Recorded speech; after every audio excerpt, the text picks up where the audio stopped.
It honestly felt like I was just taking a giant dump, and it hurt.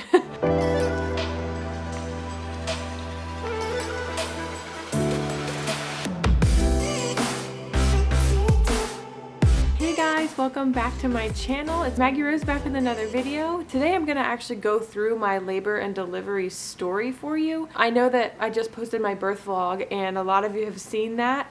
And if you haven't seen that, you can go check that out and some of this stuff will make a little bit more sense to you. Malachi's over here sleeping right now and I'll get him out so you guys can see him in a little bit. And Aria's taking a nap, so this is perfect time for me to sit down and record a video. Basically, for my birth story, everything started on my due date on Saturday the 5th. Actually, my labor kind of started earlier than that. The 4 days prior to when I actually went in to deliver him, I was experiencing prodromal labor, which if you guys don't know what that is, it's basically labor contractions that you have that don't actually lead to you ending up in the hospital to deliver your baby. So they could or could not be doing anything to your cervix. You don't know until you go into the hospital.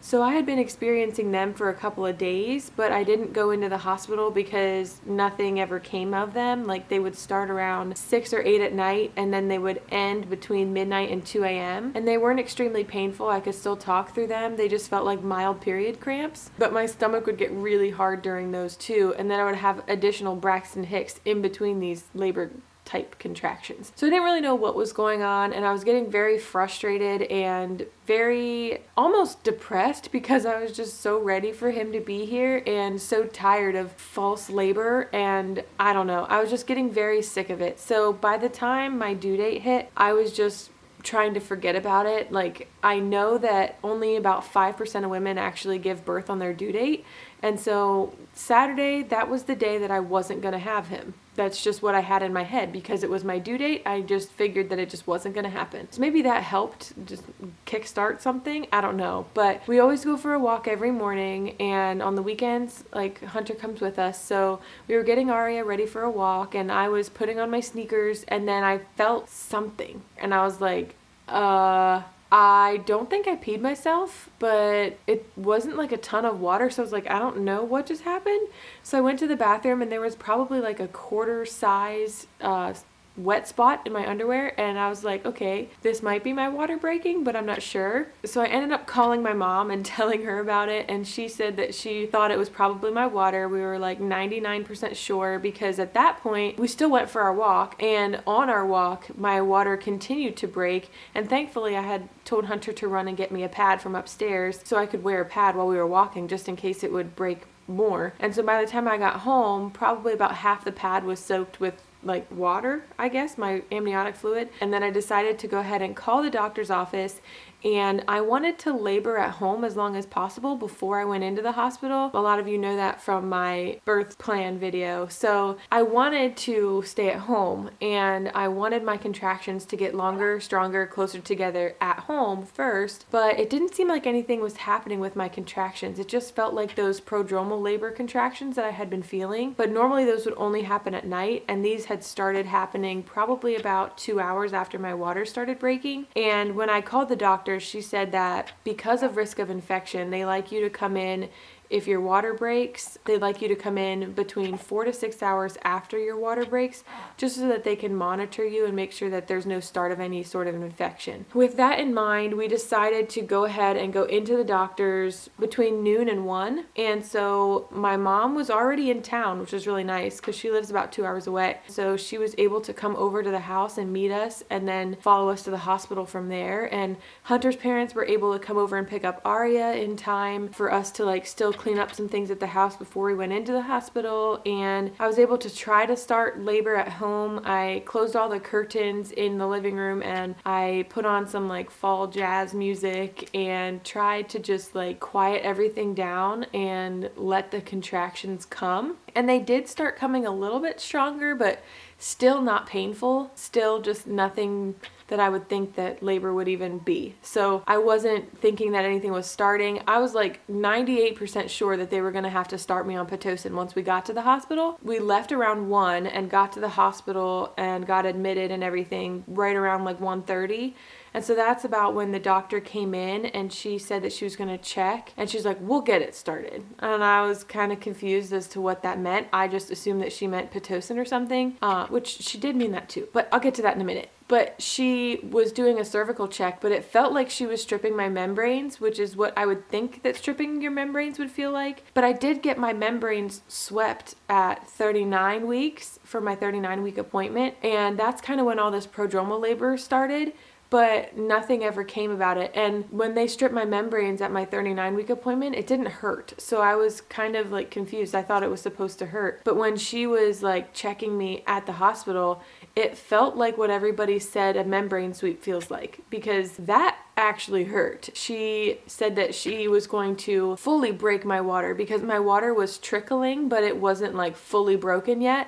But it was so close to being there. So just like when she started to do the check, a whole gush of like water came out. So she fully broke my water, and probably about a half hour after that, my contractions really kicked in. Right before they kicked in, they transferred me over to a labor and delivery room, and the nurse had put an IV in my arm, like the PICC line, but she didn't attach anything to it yet. And I told her, I said, well, what are you gonna put in the IV? And she said, Pitocin. And I told her that I wanted to try to see if I could do it on my own if my contractions picked up enough. And so she went and talked to the doctor and told me that her and the doctor are both on board with each other and with me, so I could labor however I wanted to until shift change, which happened to be at 7 o'clock that night. And they said that they weren't sure what would happen at shift change. They weren't sure if the doctor was going to be more by the book and was going to let me labor on my own or what. So they told me that I had until 7 p.m. to labor how I needed to labor. I just needed to be hooked up to the monitors for 20 minutes every hour. So the other 40 minutes of each hour, I could walk the hall, I could use the birthing ball, I could take a shower. They told me I could do anything I wanted to do every 40 minutes each hour. And then the other 20 minutes of each hour, I had to be hooked up to the monitors to monitor the contractions and Malachi's heart rate and everything. I was so thrilled with that. And they let me have popsicles, and they were amazing. I love the popsicles. I kind of want to go back and like just to get a popsicle. But no, it was really nice. It was such a nice laboring experience. I was afraid of laboring in the hospital, but they made it so nice. And the one thing that I would say to you guys, if you're planning on laboring at all in the hospital, bring a noise machine, because that really helped. I was able to breathe through the early contractions, even though they started so strong after my water broke. They were very intense, but they weren't necessarily super painful. I wouldn't describe them as painful. I would just describe them as super intense. And I was able to breathe through them, but it really helped having my noise machine there. And I'll link the one that we got for Malachi's room, because that's the one that I used at the hospital. And guys, that's like the most amazing noise machine ever. I love it so much. Like, the sound is so deep. It's just the best noise machine that we've ever gotten. And we're going to get one for our room then too. So I'll link it below for you if you want to check that out. But it was super nice to have that. But I was able to breathe through my contractions and like moan through them, I guess you'd say. By hour 3, when they came in to hook me up to the monitors, that 20-minute stretch of having to be hooked up to the monitors was so painful, so intense. Little did I know I was going through transition. So with each contraction, they lasted longer, and I could feel the contraction itself moving lower in my pelvis, which I now know is like Malachi's head was moving further down in my pelvis, but it was like nothing I had ever experienced before. And I've heard so many people that have had natural labors say that it's like the most amazing thing that they've ever done in their life, and they feel so empowered. Yeah, in a way I feel empowered by doing it naturally, but that was the most painful thing I've ever done in my life. It was just nothing like I've ever felt before, and I was not expecting it to feel like it did. It didn't feel like a menstrual cramp. It didn't feel like any sort of pain that I've felt before, and I cannot describe it. I wish I could. I was trying to explain it to Hunter by saying it's kind of like a period cramp mixed with a diarrhea cramp, but it's like in your cervix. Like, it's just really hard. If you've never given birth, you'll never know what that feeling is like, and you can't describe it to somebody who's never given birth before. Like, it honestly felt like my cervix was opening. Like, that's just what it felt like. My cervix was opening and getting ready for a baby to come out, and a baby was traveling down my pelvis. Like, that's what it felt like, and it hurt. That part was very painful. it wasn't just intense, it was an intense pain. I did want to give up at that point and go and get an epidural because I didn't think I could do it. The one thing that kept going through my head was every woman hits a wall. So it doesn't matter how strong you are or how excited you are to going into the process, you will hit a wall. But that was definitely where I hit the wall. And I told Hunter, I was like, I don't think I can do this anymore. And he told me what we had practiced him saying, and he was really good. He was such a good coach. He kept telling me, like, after every contraction during early labor, that I was doing really well and that I'm doing this and he's proud of me. And he was such an encouragement to me. I could not have done it without him, honestly. And during those really intense contractions, he was right there with me, like rubbing my back when I wasn't yelling at him to stop touching me. And he was there encouraging me when I needed it. He told me, just get through the next one and then we'll see what you want to do. And we got through the next contraction, and then he asked me what I wanted to do, and I said, I want to get the doctor in here to check me, because if I'm not progressing like I think I am, then I want to get an epidural. And she came in, and she must have seen my face or something, because I had a sheet up over me at that point, and I was laying on my side in the bed, and I was like kind of shaking, and I think she just could tell by looking at me that I was going through transition and that I'd be ready to push soon.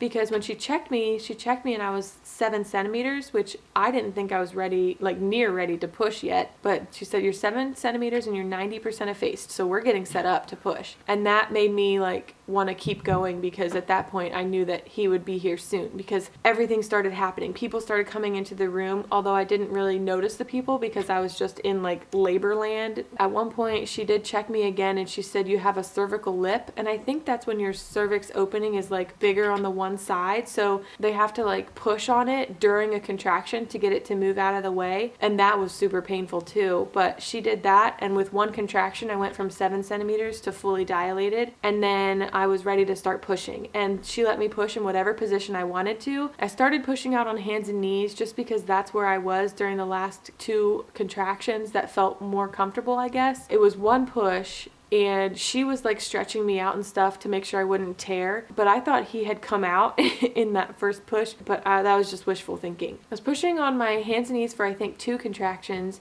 and then the next 2 contractions I was kind of on my side, because they told me that they could see him coming down, but if I were to get on my side or my back, then they would be able to get him out in the next couple of contractions. At that point, I didn't care what position I was in to push. I just wanted him out. So I went not on my back, because that's still really uncomfortable for me, but I went on my side. The doctor was so amazing. Like, she didn't even have a chair to sit on. She was just squatting by my bed, because that's the position that I was most comfortable in, and she knew that, and she was like all for it, and she wanted me to be comfortable. So she was just squatting by the end of the bed to catch my baby, which was amazing. But within the next 2 contractions, after I was on my hands and knees, he was out. So by my 4th contraction of pushing, I had my baby in my arms on my chest, and it was the most amazing feeling, just like being able to push him out. And the ring of fire, what everybody calls the ring of fire when your baby's head is crowning, I didn't honestly feel the ring of fire, but I did feel the urge to push, but not until I was already pushing. But it honestly, this is gonna sound weird, but it honestly felt like I was pooping. Like, it didn't feel like I had to poop. It felt like I was pooping. Like, it felt like I was pooping him out. It didn't feel like he was coming out of any other hole but my butthole. And that was the thing that was the most sore after everything was done anyway. It honestly felt like I was just taking a giant dump. When he was finally here, it was so relieving. I didn't even really notice having to push out the placenta. Like, she told me to give another good push, probably 3 to 5 minutes after he was born, but I didn't really notice that because he was on my chest and he was happy and healthy and just breathing, and it was so nice. I was able to have him skin on skin, and it was like the best thing in the world. And they actually did show my mom and Hunter the placenta afterwards, because they were asking about it, and they showed us what the inside of it looked like. And it sounds kind of gross, but it was kind of cool because she showed us like the different places in the placenta where he would get his nutrients from. So that was really cool to learn a little something. But another thing, I did not hemorrhage and I did not tear. And he was 9 pounds 2 ounces, and I didn't tear. And Aria was 7 pounds 15 ounces, and I did tear. I was just so amazed. I went into the process just telling myself that I wasn't going to tear and just not worrying about it and not thinking about it at all, and I didn't tear. So maybe the power of the mind does have a lot to do with giving birth, but it worked out perfect. I didn't tear. I didn't have to use that stupid squeezy bottle for postpartum. If you guys have given birth before, you know exactly what I mean. Anyway, back to him on being on my chest. Like, I asked them if they needed to go take him away to weigh him, and they told me that they didn't need to weigh him until I was ready for them to weigh him. So I could take my time holding him and then just give him a couple minutes and then try nursing him, and then whenever he's done nursing, then to call them in because then they'll weigh him. It was just such a nice experience going to a hospital and like them being so for whatever I wanted, and it was the best experience and it was amazing. I loved it, and I'm so happy that that's how my birth story went. Everything happened so much better than I thought it would, and I am so blessed and so thankful. Like, thank you, Jesus. Thank you, Lord, for such an amazing birth story. I hope that I don't come off as braggy when I tell my story because it happened so fast and so quote unquote perfect, but to me it was perfect, but I don't mean to say that in a way that makes anybody else jealous. But I just wanted to share with you guys what my experience was of having a natural birth and it being a really good experience, and I wanted to share that with you. So if you wanted to go into your birth trying to go for it naturally, that my experience was amazing, but it was really hard. Like, I'm not gonna lie, it was one of the hardest things I've ever had to do, but it was so worth it. And this is what you get out of it. He's just a little bit yellow right now because he has a teeny bit of jaundice, but isn't he cute? Say hi. Yeah. Hey, bud.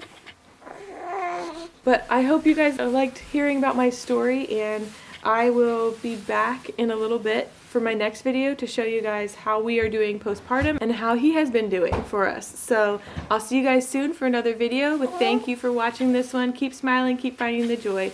Thanks, guys. Bye. But my stomach. Oh, did you just poop? Nice. I had a blowout. Your poop's all over my hand. Do you wanna do